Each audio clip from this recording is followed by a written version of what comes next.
In our alternate world, President-elect John Kennedy was assassinated in December 1960, and Lyndon Johnson assumed the presidency.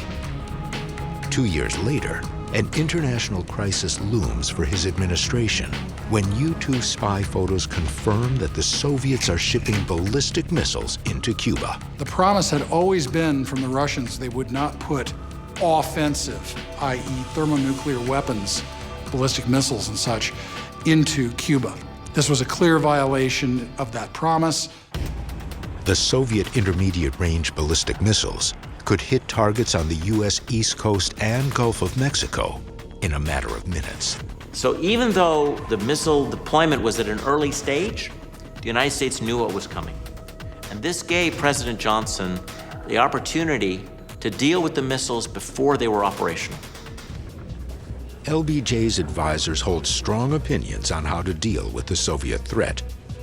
National Security Advisor McGeorge Bundy favors a political solution, maybe a blockade of the island.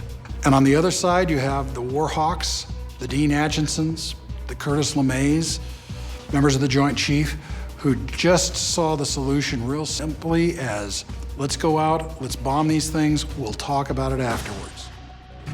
For President Johnson, the path ahead would be a clear one. Johnson basically believed that the way you stand up to the Soviet Union is the way you stand up to a bully. He said that in so many words. You show them you're tough, you show them you're willing to use force, they'll back down. Johnson will publicly announce the discovery of offensive missiles in Cuba. Then, if the Soviets refuse to budge, U.S. fighter bombers will make a limited surgical strike on the missile sites. Johnson had been public about how the Soviets couldn't put missiles in Cuba. The Soviets had denied they were doing this, and now they were doing it. If the United States did not wipe out those missile bases, who would believe America's word in the future? President Johnson sees a surgical airstrike as a prudent and measured response to Soviet provocation. We're not going to invade Cuba.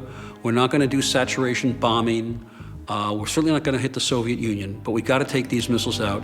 Johnson is lucky, in a sense. He caught the Soviets at their game before they had finished the operation.